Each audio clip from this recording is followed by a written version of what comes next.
A social media post was encouraging people to storm Area 51 to see if the aliens were really there. More than 1 million signed up. Area 51 was big news.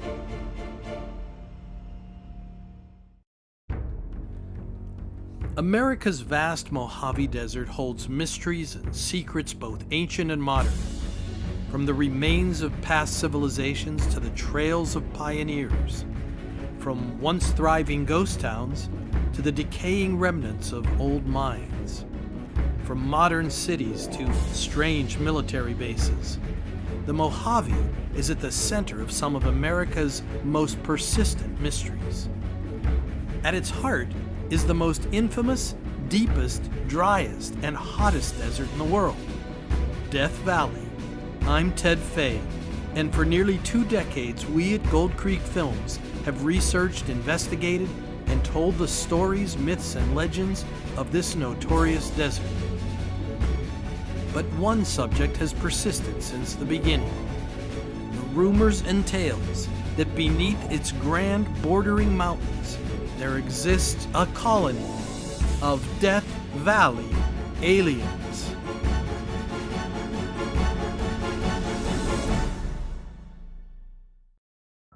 For a lot of reasons, it seemed that now was the time to explore the subject. I brought on Gold Creek team member Tim France. Tim's first-hand knowledge of the places and stories of the Mojave is second to none. He seems to have been to nearly every corner of its vast expanse. And when I called him to set up a meeting, he said the timing was perfect. He'd been researching the subject extensively, and he wanted to meet in a park. Been noticing an uptick in these stories and these legends or tales for the past 1.5 years. And then after the Senate hearing with the DOD on the subject of UFOs, there seems to be even more interest in this subject. Some people are even saying that the earthquakes have something to do with it. Honestly, I was going to talk to you about that. Because we just had the big 7.1 earthquake. I mean, we haven't had an earthquake for 20 years. And here we go, Ridgecrest and Trona, all the little desert towns are shaking. Is that significant? To some people it is significant because I started seeing an increase in videos on YouTube of people saying that this is because of the alien underground base under China Lake, and it's our government fighting this alien presence that are hidden underground. Whoa, so there's an underground battle going on between aliens and the military, and that's causing this whole uproar in the Earth's crust? It could be because one of the stories that I've actually been noticing lately, it kind of blew me away when I saw that, is there was this group called Majestic 12. Majestic 12 basically made an agreement with aliens that we will give them land. In exchange for technology, the government's allowing them to abduct a certain amount of people for testing. Alien overview. Before we get too far along, let's review the basic foundations of UFO and alien conspiracies. The first thing to know is the Roswell incident. In 1947, near the Roswell Army Airfield in New Mexico, a rancher found the wreckage of something on his property. It wasn't long before the Air Force showed up and recovered it. They issued a press release stating that they had recovered a flying disc, or flying saucer. Within a day, the Air Force revised the story, describing it as just a weather balloon. It probably would have been forgotten if not for UFO researchers like Stanton Friedman.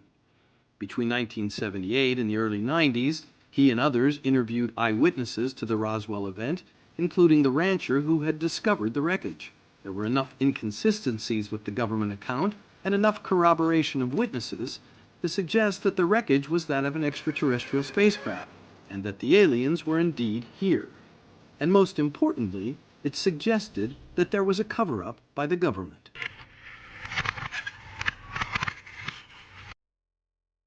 Friedman and the researchers used the Freedom of Information Act to gain access to government papers.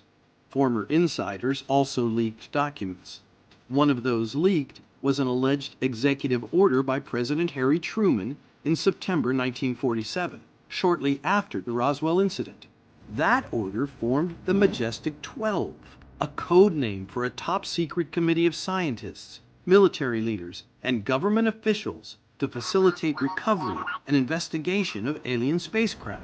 Its mission has since expanded over the years, including cooperation with aliens, creating alien colonies, and reverse engineering alien technology.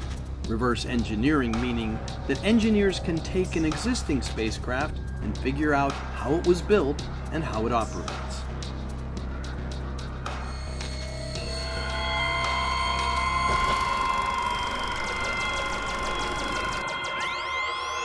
Enter Area 51. Though no one's quite sure how it got its name, the official designation is Groom Lake, named for the dry lakebed salt flat that made it the perfect site for a new air base in 1955.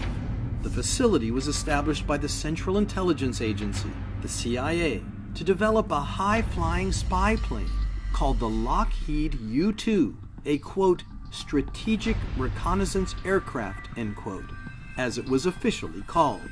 From the days of this first project, the base has been top secret. It's run by the U.S. Air Force and is within another facility called the Nevada Test Site. In 1955, the Cold War was intensifying, and both the U.S. and Russia were trying to spy on each other without detection. Secrecy was top priority. Groom Lake, or Area 51, surrounded by several ranges of mountains and isolated in the Mojave Desert, was the perfect place to keep new technology out of sight.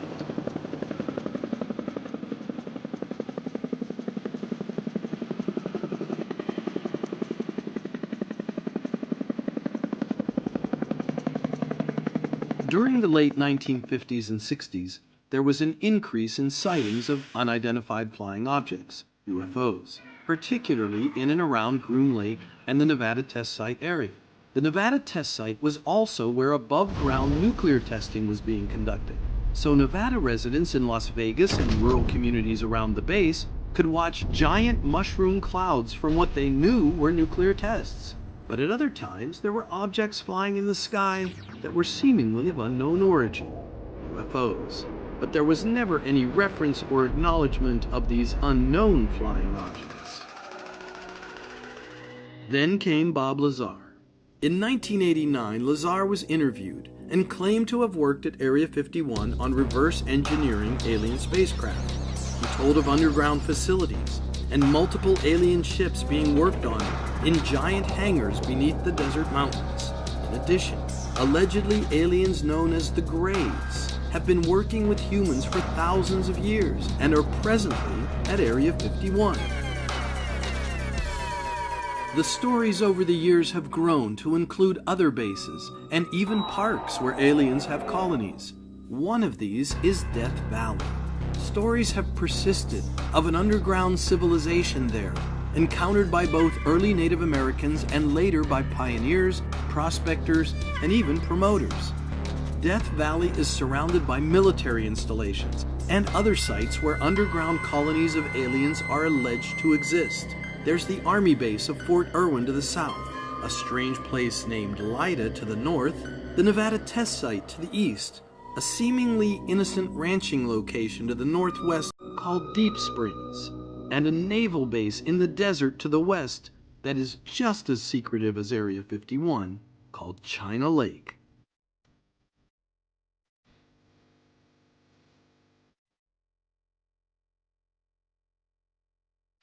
Well, supposedly the aliens under China Lake and under Deep Springs have been violating their agreement.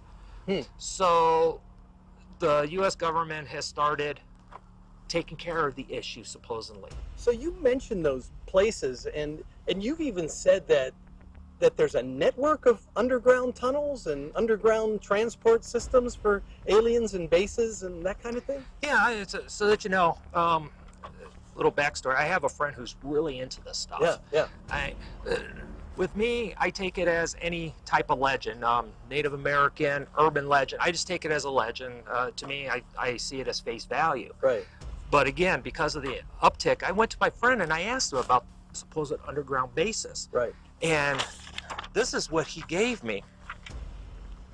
So What in the world is this? Supposedly, this is a map showing the actual underground bases. The circles are the actual bases, and the lines are the generalized location of where these tunnel systems that connect these underground bases are located. Wow, so they go all over. I mean, from Tulsa to Colorado Springs to Carlsbad to Chihuahua, Mexico. And it looks like Tonopah, Nevada is kind of a hub. Yes, there is a mountain up there called Quartzsite Mountain that it's rumored to be a multi-level underground alien base, which is, and Quartzsite Mountain is actually located in the test site. Huh. So let me ask you this. Before we get into the test site and some of these locations and where some of these bases may be and everything, you had said there's could be a connection to ancient writings on rocks that would actually indicate where some of these tunnels might be. There's a lot of petroglyphs here in the Southwest. Well, it's interesting because if you're talking about petroglyphs, you're talking about things that are very old, right? I mean, that even predate the Native Americans here. Many of them do. The groups that are currently here in the Nevada and Eastern California, they came here roughly around 1100 AD.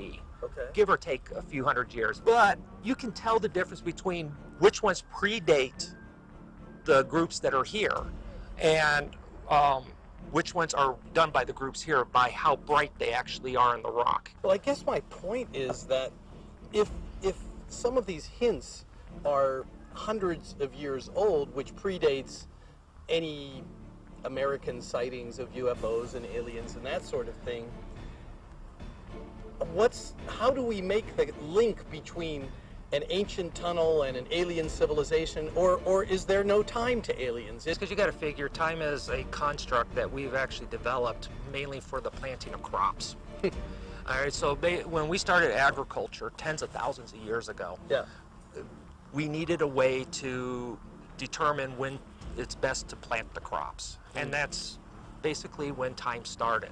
Right. So a civilization may get to the point to where it doesn't need the time anymore. Some years earlier, I interviewed author and researcher Michael Cremo on the relationship between ancient civilizations and present-day alien bases.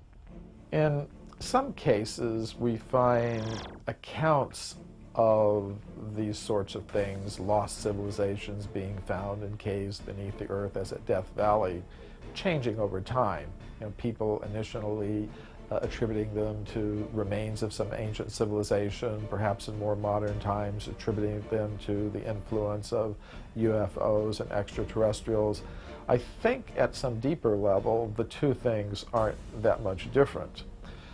Whether we're talking about ancient wisdom traditions that speak of us being in a cosmic hierarchy of beings, or if we talk about the modern UFO alien abduction type of phenomenon, I think they're just two versions of the same thing. The idea that we live in a multi-level cosmos with each level inhabited by different kinds of beings, and with also the possibility of beings on our level interacting with beings on other levels, or vice versa. I think this is essentially the same kind of phenomenon, just going under different names.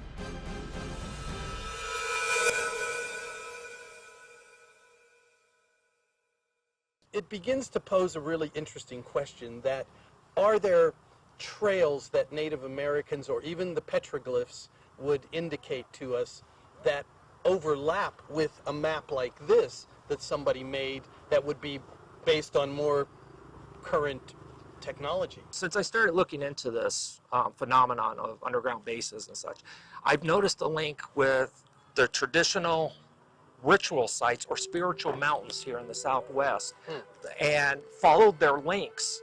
And it's amazing how many times that they actually will cross over a particular point on this or be very close to an existing underground base. Well, that's amazing, and that actually gets to exactly what this project is all about.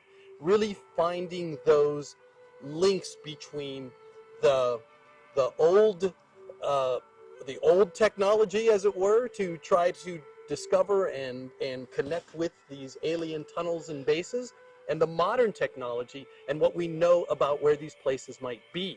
So in our travels, I understand you're going to be our tour guide, basically, and take us to these places where you believe they not only overlap, but they kind of come in sync, and we actually may be able to see both layers of the ancient and the modern technology in one place. Is that what we're talking about? I'm so intrigued with the native culture and legends and stories.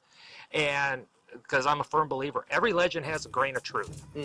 So there are legends, or there's even petroglyphs of alien or UFO encounters. And the petroglyphs are just amazing because that's just written in stone. That's not forgotten. It's not a foregone conclusion. It's not where, oh, did he remember correctly from his grandfather the story? No, it's actually carved in hard rock. It's carved in stone, written in stone. So Tim, this adventure that we're going on actually takes us to some of the most secure, guarded, and potentially some of the most dangerous places in the world, right? Yeah, we are actually going to be spending time along the northern border of the test site, or Area 51 as people call it, because a lot of these spiritual sites are just north of the test site or literally just over the border in the test site. Wow, so that we're actually going to sort of be, we don't want to get in trouble with anybody. That's not our intent. We're not those guys that go out and try to cross the border and see what's going to happen. But we are the guys that want to circumnavigate this base, try to see as much as we can, and try to see what, in terms of the base itself, with where there are rumored to be tunnels and colonized areas of aliens, that line up with the ancients, right? Yes, and there is one particular mountain. It's a sacred mountain, and I'm gonna keep the name a surprise for right now. Yeah. But we are gonna actually be so close that you probably can hit it with a spitball.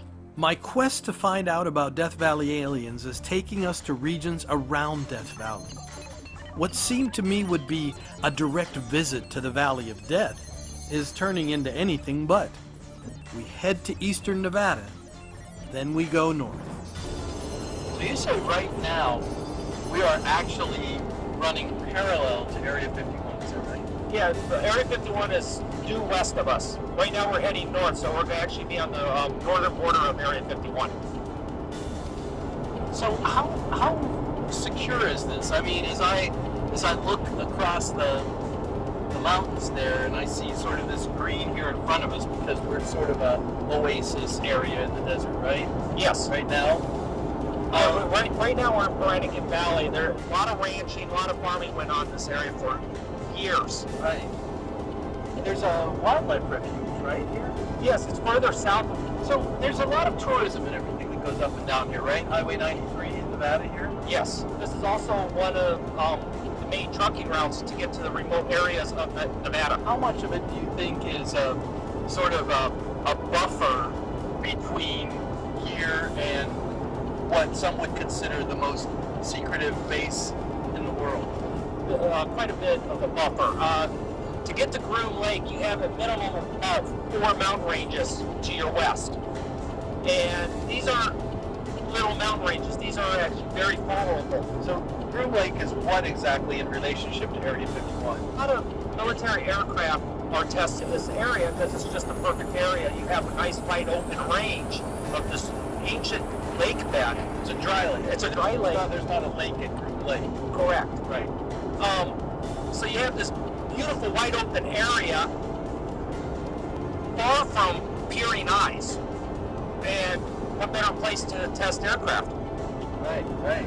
Because right now, what you don't realize, we are totally in controlled airspace right now. Now, when you say totally controlled, what does that mean? This is what they call an MOA. It's a military operation area. Okay. And this is airspace that is controlled by the military. So I guess what I'm getting at is, even though you may stop at some place and things look nice in your little restaurant or whatever in this neck of the woods, everything is really kind of controlled and under the Department of Defense, right? Nellis that actually controls this airspace. And Nellis is the Air Force base. Yes, north of Las Vegas. Is Nellis the entire base under which Area 51 falls, or is that a separate base? That's totally separate. Now, Nellis is different from the test site. It is different from that Yes. site. I see. Not only do you have the Department of Defense, you also have the Department of Energy and a couple other agencies that operate out here. All of that kind of technology, all of that just sort of comes up when you're in this neck of the woods talking about Area 51, the test site, Nellis Air Force Base, all of those military operations that are just, hidden from us that we don't know about, and go on a daily basis. I mean, they must be doing something. Oh yeah, it's the largest base that doesn't exist. Okay, this is where I want to take you. Now, those Indian legends about craft and beings from beyond the stars Right. was just up here. So, just through this barbed wire fence. Which we get to disengage. Yes. So let me go ahead and open this up and we'll head right in. All right, sounds good. When Tim got out to open the gate, I knew we were starting on an adventure. Remote fenced gates are designed to keep most people out. But Tim had been up in this area enough times, so I figured he knew what he was doing. Not only that, but even though we were seemingly far from Death Valley, we felt it was important for us to go to this place to understand anything at all about Death Valley aliens. Is that Area 51 on the other side there? No, we're a little bit too far north right now. We are about, I would have to say about 10 miles north of Area 51 right now. So where we're headed right now has to do with the Indian lore, the petroglyphs you've talked about, and all of that kind of thing. That is absolutely correct. This whole area is really beautiful. I mean, every time I come to Nevada, I really fall in love with the landscape, how so quickly you can become so remote. Like, back there is the paved highway, but we've just gotten off for a few miles, and I don't think we've got a few miles yet. And I feel like I'm in the middle of nowhere. Like you said, I mean, I think our quest is more to really determine if there's evidence for the underground tunnel transports and the bases, and if there's any evidence at all from history, prehistory, petroglyphs, Native American stories, wherever the information might come from that would help us with this. Okay, we are in the petroglyph area, so let me find myself a parking place.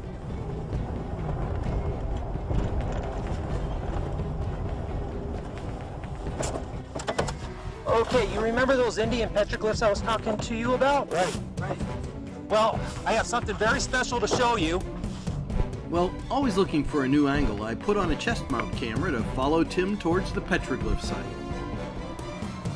So Tim, you're saying that these petroglyphs are unique, and all the petroglyphs you've seen through Nevada and through your wanderings through the West, that these are special. They are very special, especially if you're a UFO investigator. Yeah. And trust me, wait until you see these. What am I seeing here? You have this craft here. You have this very large being with what looks like a third leg or third appendage. Here, you have two other people or two other figures that don't look the same. They're a little bit bulkier. One of them looks like he's actually carrying a shield. Ancient drawings, thousands of years old, seem to show what looks like a saucer-shaped disc. The skinny creature next to the disc is clearly a different being than the figure to the right, with what appears to be a shield. Was this an ancient confrontation with an alien? Is the figure on the far right running away? These are the types of surface indicators that we were looking for. So far, I have found 18 of them. Like this?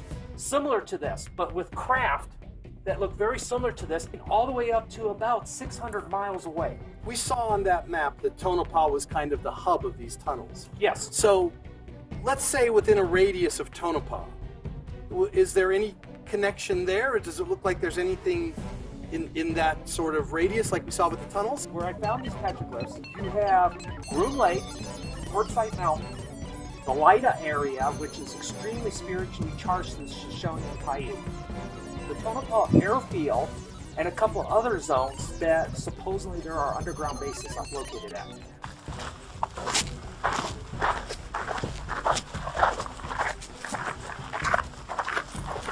Oh, wow.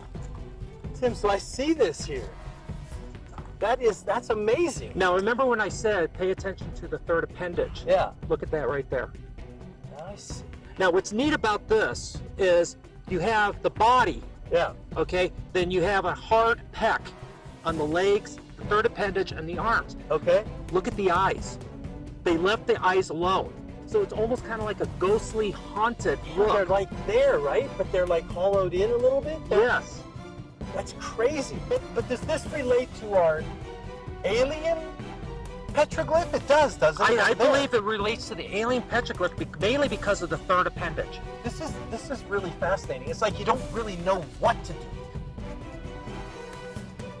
This is another good time to check in with Michael Cremo on the connection between ancient writings and modern UFOs. If we listen carefully to the accounts of various Native American peoples, we'll see that they speak about such things as flying canoes and different kinds of craft that they've seen moving in the air or that are part of their traditional understanding of how the world operates. And I think we find this in many ancient cultures. For example, in the ancient Sanskrit writings of India, we find accounts of what are called vimanas, which are described as spaceships that can move from planet to planet.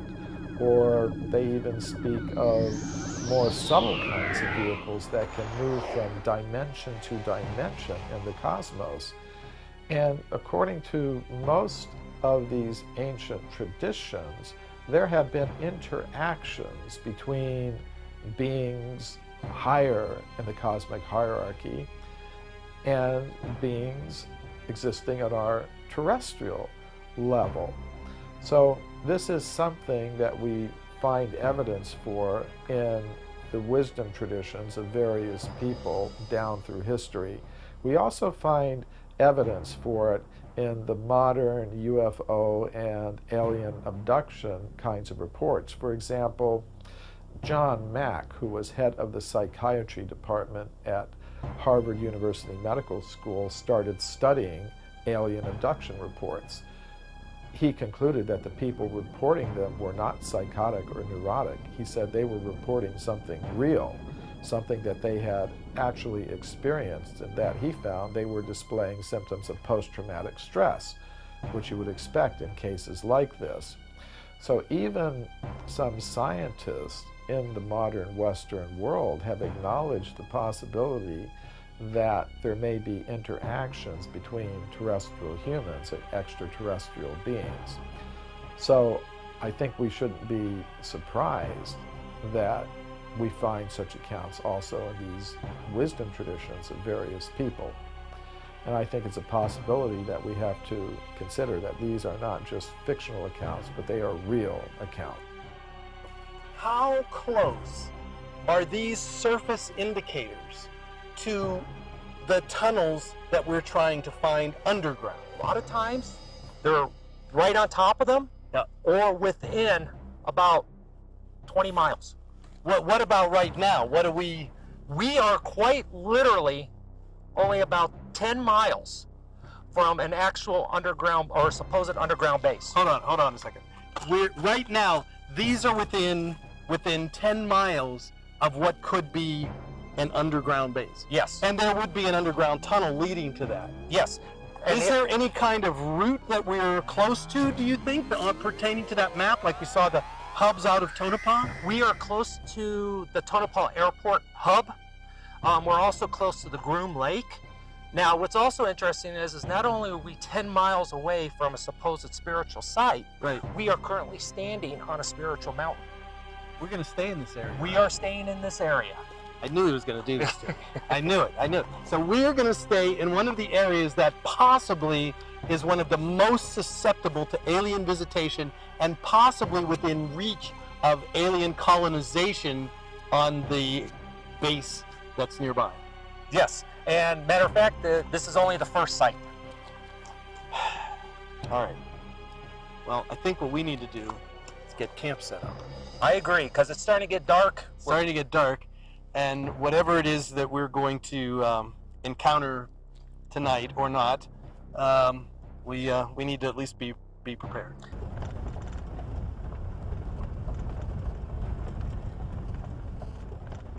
The sun was setting as we headed up the mountain, trying to find a camp with a level spot for our tents. The fact that ancient people here on this site may have recorded actual accounts of alien encounters made me wonder if where we were might actually be a meeting ground, or even a mountain that might hide a tunnel for alien transport. Our camping place was near an old cabin where men once lived while working a silver mine nearby. Of course, I had to make an Instagram post from here. We're currently in remote Nevada and came across this extraordinary old log cabin. Look at the size of these timbers. This is amazing right here. The size of each one, hand hewn. It's pretty incredible. But inside, there were clues as to the cabin's age and when it may have been inhabited, like this cardboard used for insulation, which still had a date on it. The men who posted this never could have known that just 1 month later would be the greatest stock market crash in history. Maybe in some way this cabin is like what Michael Cremo was talking about. Multiple phases had taken place inside the cabin over time, but it was all here, and it was still the same cabin. As it was getting dark, we set up camp in the most level spot we could find. With so much talk of aliens, both ancient and modern, I felt like I needed to sleep with my boots on in case they paid us a visit. Tomorrow was going to be a big day.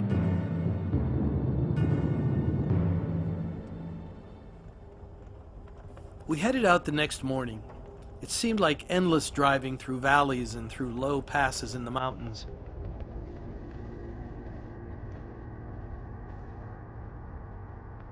And finally, we hit the highway and headed to the little town of Rachel.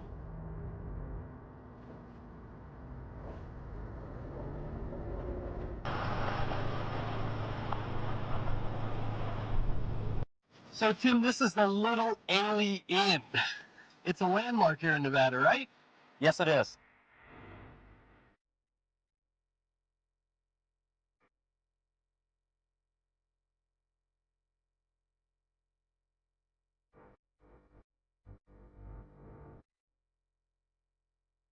A lot of people don't realize it, but Rachel is actually the youngest town in Nevada.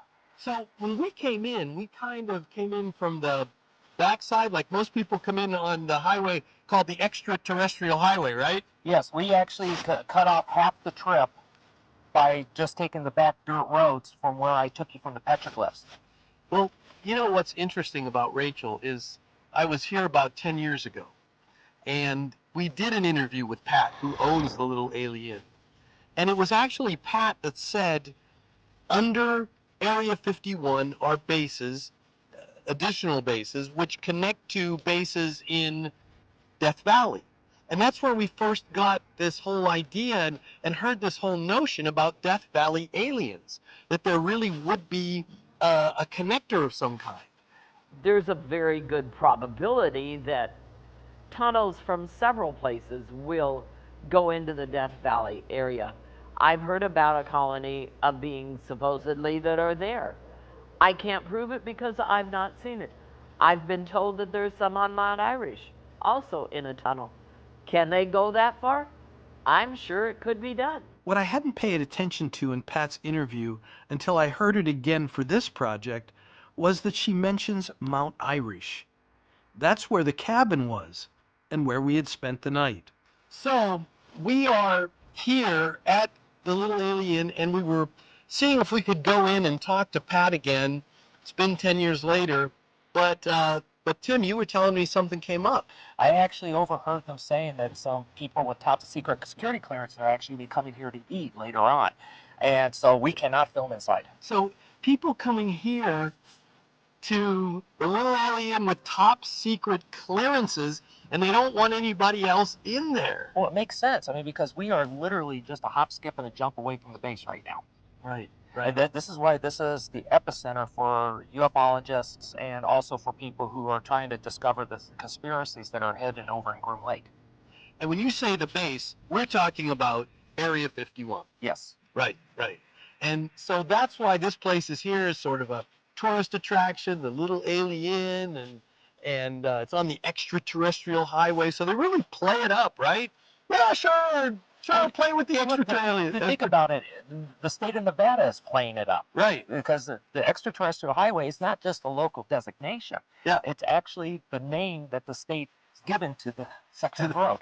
This part of the road. So sure, the aliens are here. Of course, Yes. enjoy them. The secret in plain sight, right? Oh, yeah. Right. Yeah, out in the open.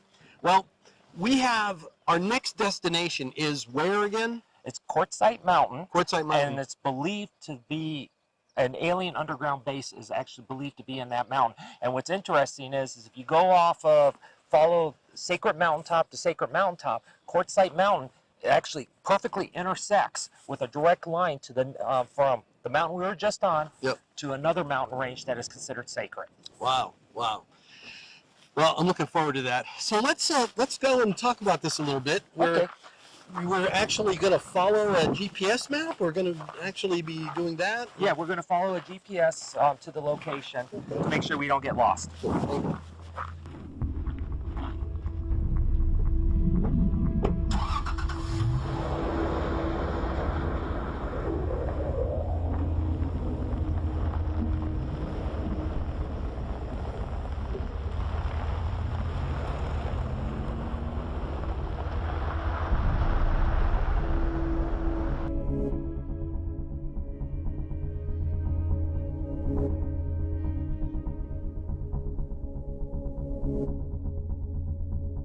Noticed we turned off the extraterrestrial highway. Yes. And so we are now heading which direction now? We are heading southwest right now. Southwest.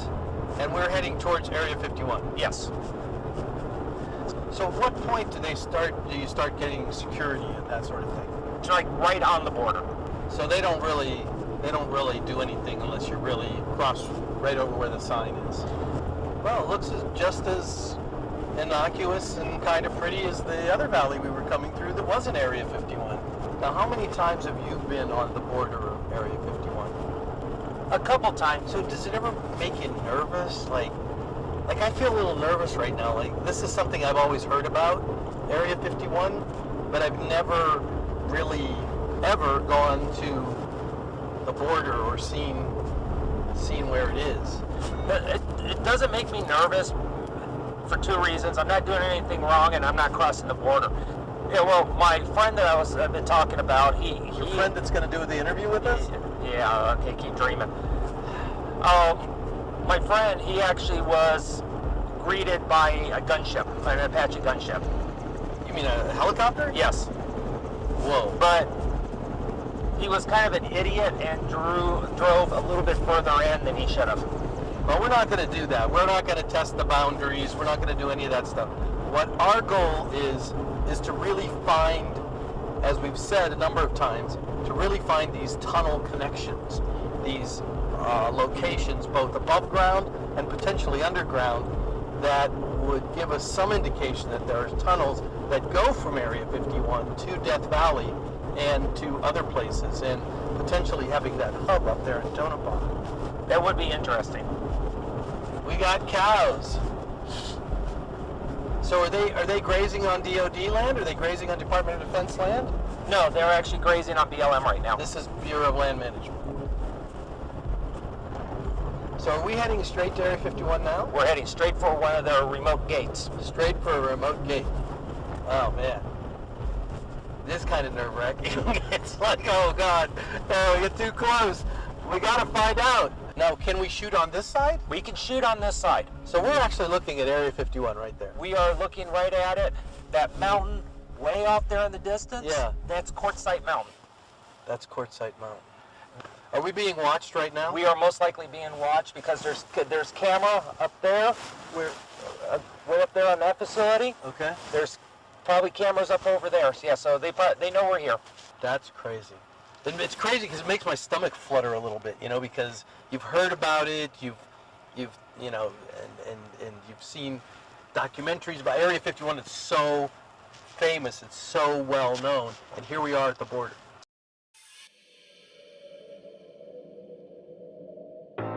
So my question is, when they say photography of this area prohibited, like, would they see us shooting here and shooting into the area? Would that be a problem? No, it isn't. The photography actually pertains to people that are physically on the base. So they can't do anything if we're on this side. No. They can come out and question us, but that's about all they can do. Because we haven't done anything. Well, I guess let's get out and take a look. Okay? I'm going to go ahead and pull around All right. so we're not blocking the road just in case they do come by, because you can see by the tracks that they are traveling it. And that's another road. It's a fence line road. Ah, so they can monitor this fence. No, it's so that they have to repair the fence because of the cattle, because the cattle's going to bust up the fence.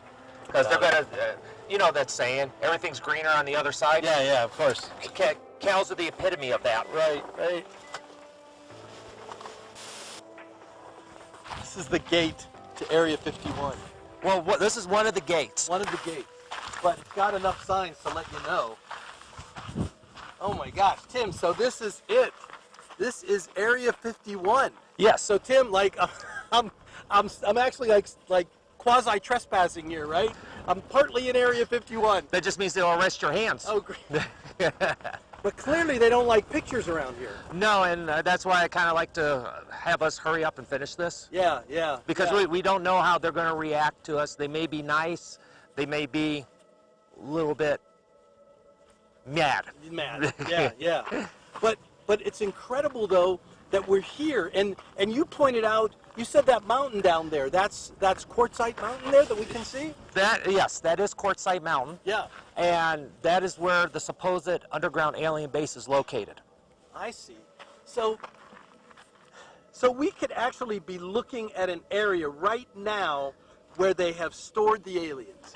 Not really store them. It's supposed to be the location where we've given them an underground base. An active base, like a colony. Yes. So we've allowed them to sort of colonize Quartzsite Mountain. For our purposes, and what we're concerned about is the potential that there might be tunnels that lead from the colony of Quartzsite into various areas around here. Yes. Right? And even all the way to Death Valley. That these tunnels might be corridors for transporting aliens so people can't see them, that kind of thing, to various bases. Yeah, and where we stayed the night, like I said, that's Spiritual Mountain.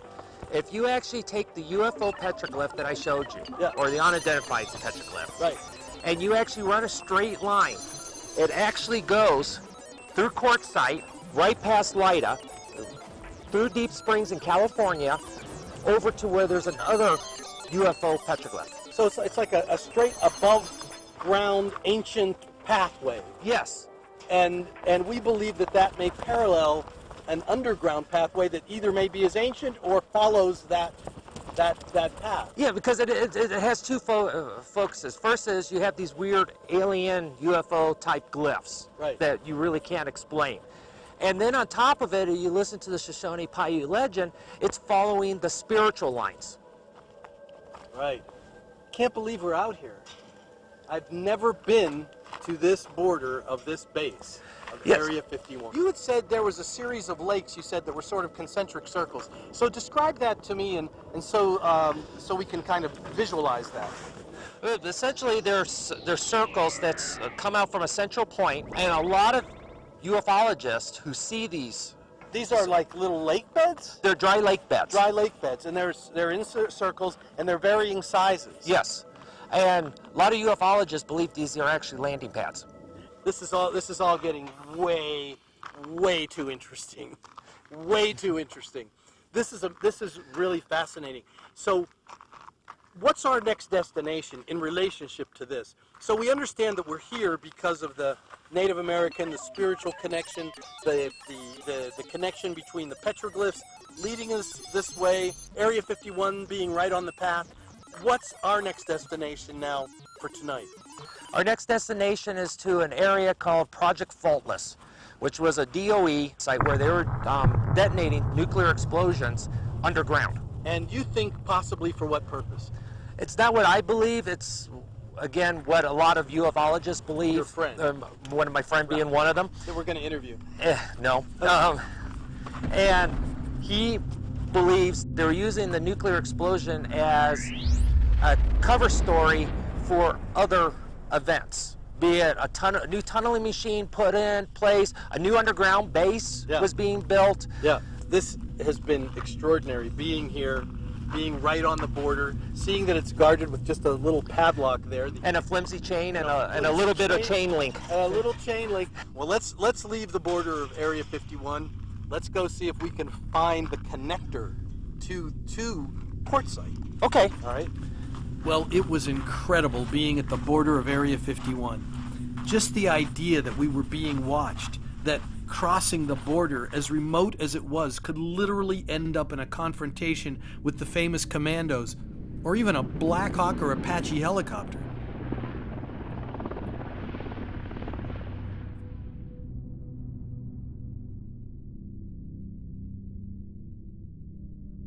We've been driving for a while now. We turned off the camera and we turned off sound and everything just so we could keep driving. But it's been a while since we've seen anything like services. And certainly back here where we are in these dirt roads, this is really, really remote Nevada. Yeah, as a matter of fact, we don't see services onto Eureka, which is about another 150 miles away. Wow. Now, remember I told you about the network of runways that were used for the projects out here, for the Project Faultless and the other more? Right. We are currently right now on one of the runways. This was one of the runways? This was one of the runways. It was actually a section. It was actually an X-shaped runway. And then there was another runway that ran parallel over this direction here. Man, it has been such a ride out here. Where are we? Are we getting there, Tim? Yes, we are actually turning right now. Project Faultless. Oh my gosh. Wait, look at this. Is great. Look at this. This is like a transition into another world. Look at that mountain ahead of us. This dirt road through this little cut in the road. I mean, it looks like we're going into another land, honestly. Well, wait until we get on the other side. Glad I took my nap earlier because I'm wide awake now. But nothing will get me more awake than trying to find these tunnels connected to Area 51.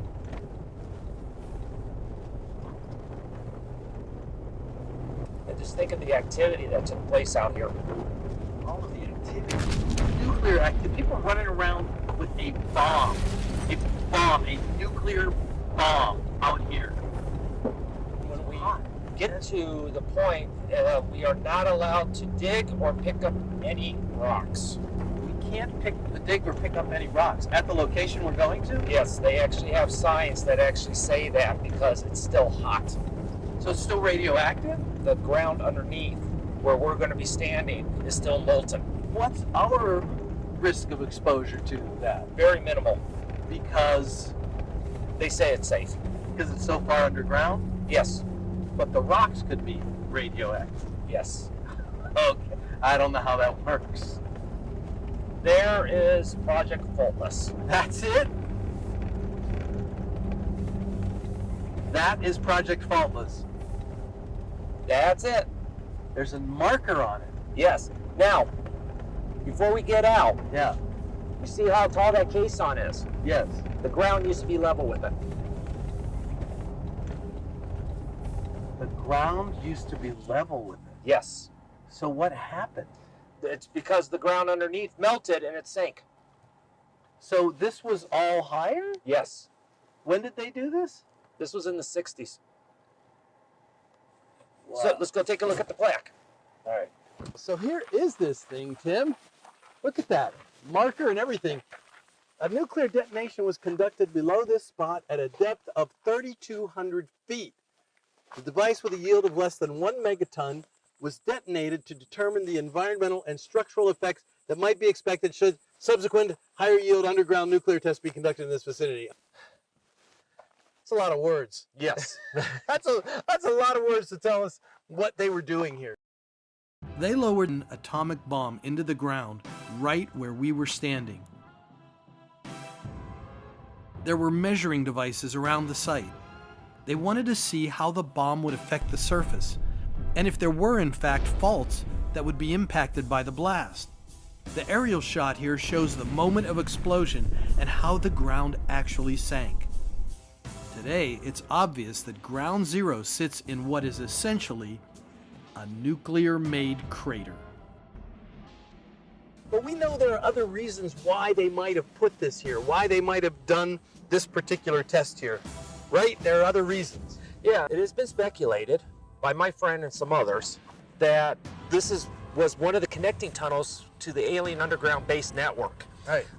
A problem arose. They don't know what problem it was, but all they knew was they believed that this was drilled, a nuclear weapon was lowered in there to seal off the tunnel. That was one of the theories. The other theory is that they lowered these new TBMs, tunnel boring machines, underground. Like those really big round ones that, Yes. that cut away. But what they believed is this, plus also all the other drill holes, were used to lower these new drilling machines to build an underground base. These drilling devices were are supposedly new ultrasonic ones that vaporize rock. What's really fascinating is that this place really could be an underground base, could be an underground tunnel. We could have aliens 3,200 feet below us, or at least a tunnel to Quartzsite maybe, right? The base over on Area 51. What about our mystical lines over the Native American, the petroglyphs? Now, the petroglyph panel I took you to is a little bit further south than this location. All right. But there is another one, quite literally 22 miles over this hill. Okay. Okay. And its line connects directly up to a spiritual line. So we're pretty close to just being on the route, either to the Nevada test site, to Area 51, or within the spiritual connector of the petroglyphs. Yes. Now this part is in no excavation, drilling, and or removal of materials is permitted without government approval within a horizontal distance of 3,300 feet from the surface ground zero. They call this ground zero location, Nevada state coordinates. And so within 3,300 feet, basically 2/3 of a mile, right? Yes. You cannot pick up anything, you can't dig within a circumference, a radius of here rather, of 3,300 feet from ground zero. And you can't camp, nothing. Wow. Wow. That's incredible. Because they're afraid that It's because of the radiation from underground is seeping up, and little rock that you take home for a souvenir all of a sudden becomes your worst enemy. I cannot pick up the smallest stone, even that one. Nor should I be touching it. Because 51 years later, apparently these little rocks here could all be radioactive. Because right there is Project Faultless. And here am I. You can see my foot.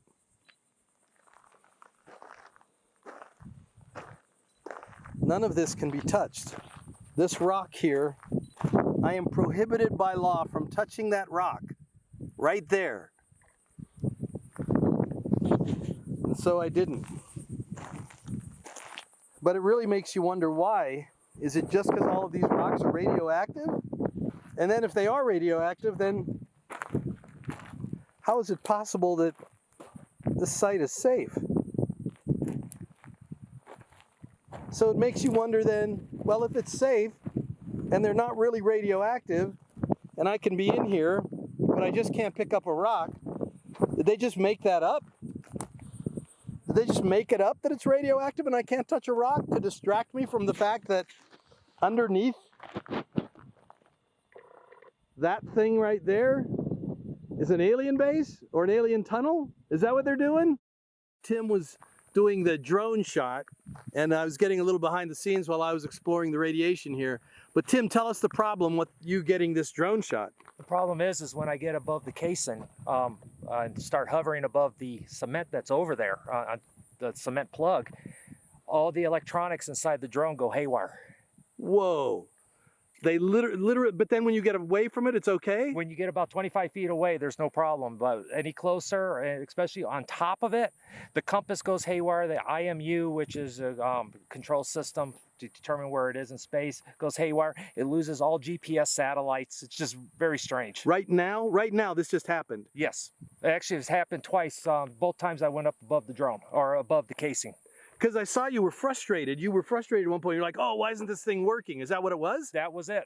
So Tim flags me down while I'm out here looking at this thing and says he's got an idea for how to check what's going on. What's going on, Tim? Okay, I have an EM meter, electromagnetic meter. Basically, it reads how much electromagnetic discharge is coming off of an item. An electromagnetic discharge. What would that be? What would be an electromagnetic discharge? Such as a electrical wire, a paneling, a bad light bulb. Like a solar panel or electrical panel? Electrical panel. Like an electrical panel, okay. Okay.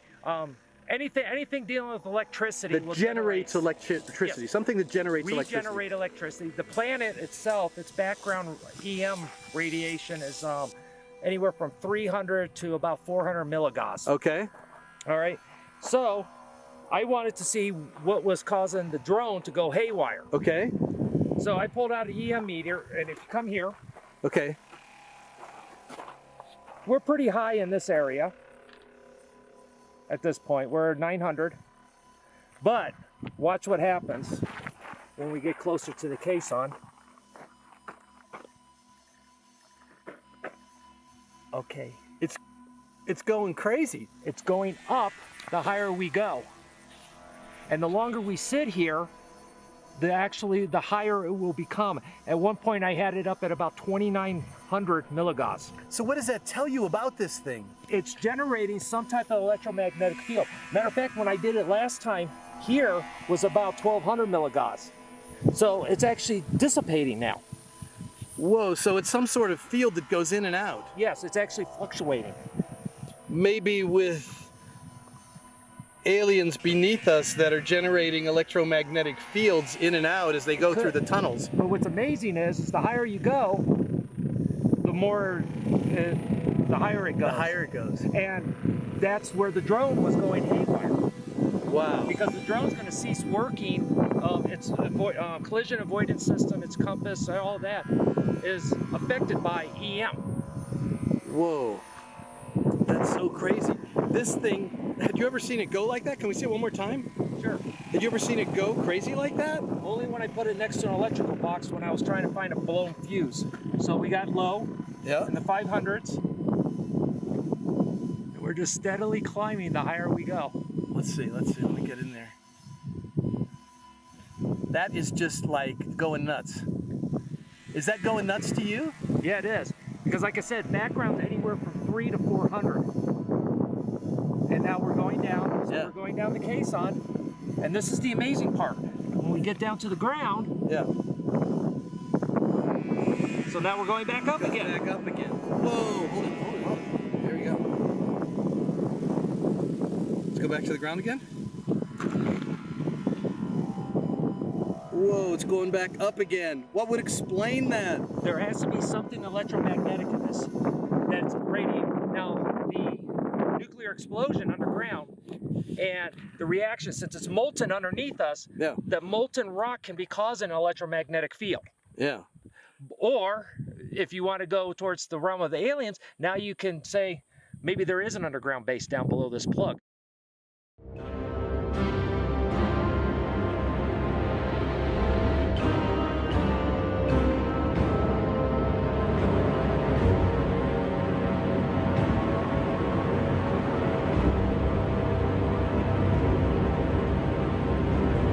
Tim, that was incredible. That was one of the most fascinating experiences I've had in the world of aliens here.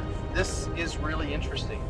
It's actually pretty surreal, and to think that this is not on a government facility. That's the amazing part. That is the amazing part. Though we had to go through a government facility to get here. Yes, and they still monitor the area. And I'm sure they do because they have those restrictions. I couldn't touch the rock, if you remember. Yeah, last time I was out here, they had more signs, more signage.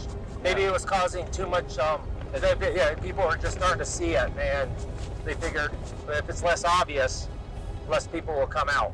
Right. Okay, so here's my assessment of this place. One, okay, you detonated a nuclear bomb for some reason. Two, your explanation of the reason on this historical plaque makes no sense. Or it's just convoluted enough to be a little confusing. They say it's about, could this area withstand more nuclear tests? So it was like a test for tests. Yes. So, okay, whatever.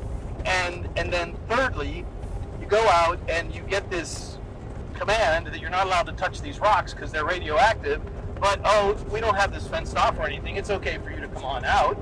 And then you are doing a drone B-roll for us, and I hear you going, what the heck is going on? And your drone's going out of control.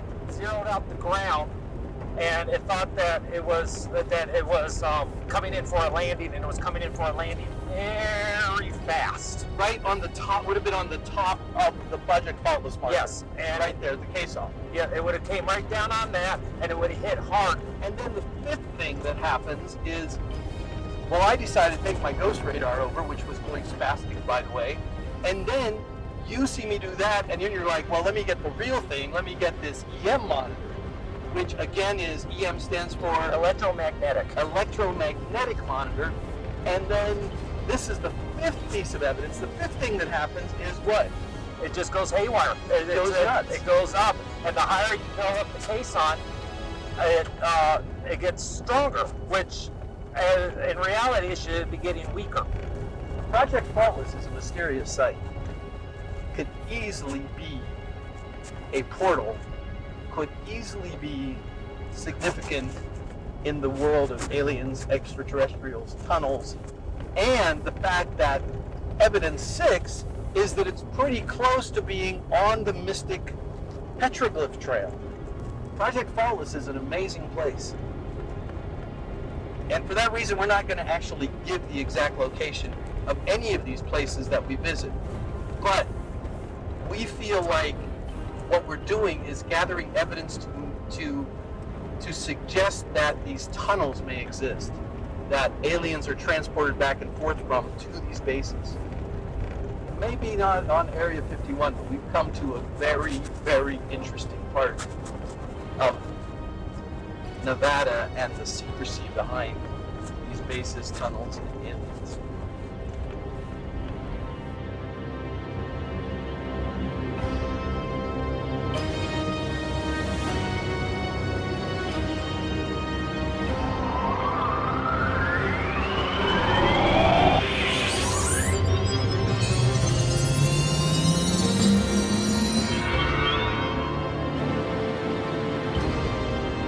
When we left Project Faultless, we headed back near Area 51. Tim and I agreed that the places we had been all had a weird, dark, even sinister feeling that you could cut with a knife. We stopped for the night in an area with unusual formations, which seemed filled with caves and possibly even portals. We didn't know what we might be in for as night approached, lights, orbs, or something else. But it was time to review where we had been. Really are right on the boundary there. And it's interesting, all this topography here, those strange rock formations out there that we see. It's just all over the place. It is, and it's an interesting place to have the boundary. It's an interesting place to think about the tunnels. It's an interesting place to think about potential bases underneath there. Yes, and right here, just literally a half mile away from the test site border. Now, if we go ahead and look at where we have been, okay, so here's Rachel. Okay, we shot on up to the road, Right. came over here, we visited the base here. Okay. Okay, the mountain, Quartzsite Mountain, was right over here. Okay, then we got back on the highway, went over to Project Faultless, which is up here. Then we came back down across the 6th, went south again, and now we're sitting back here. Again, if we actually look and say we crawled up to the border, Yeah. okay, and looked at the ridge line there, Yeah. we would actually see Quartzsite Mountain. Quartzsite Mountain, Project Faultless, Area 51, and those unusual ancient petroglyphs. All strange in their own right, but what did they add up to, if anything? Later that evening, Tim thought he saw something, possibly a light, disappearing into the formations. He headed out to the backcountry to search for a possible portal in the strange rocks. I stayed at base camp, but he went out quite a ways looking, but soon felt like it would be unwise to go much farther. We were too close to Area 51. Oh, I wish I could shoot out a little bit further. But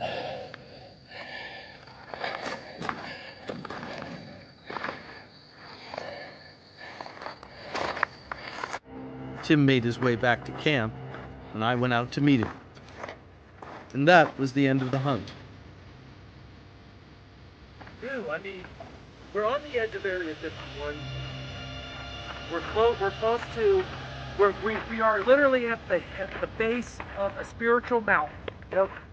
We are on a spiritual track point Right. to another spiritual place. Right. So what are we chasing here? We've got a lot of exploring to do. Yes, we do. And that should be the end of the show. But when we were editing, I saw something. There it is. Did you see that?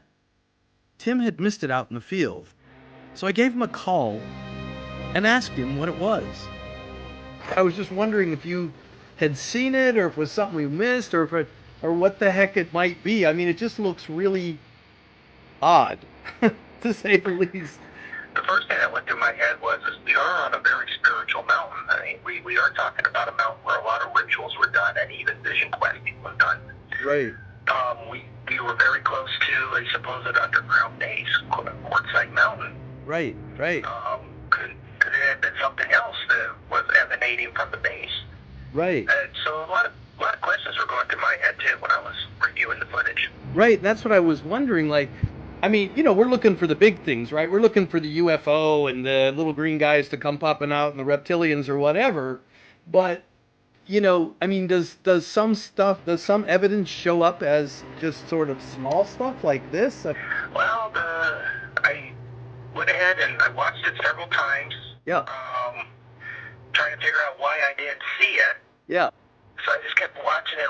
So finally I decided to zoom in, and I hate to bust your bubble, but I think it was a moth. A moth? A moth, because you can actually see the wings moving when you zoom in really close. Wow. It just looks so otherworldly. I mean, really, when you just look at it, it really doesn't even resemble a moth. But now that you mention it, I guess I can see it in there. Yeah, it's understandable to believe that this could have been something else, because we were on a very sacred mountain. We're not out of the realm of possibilities that it could be metaphysical or paranormal or something else. Right.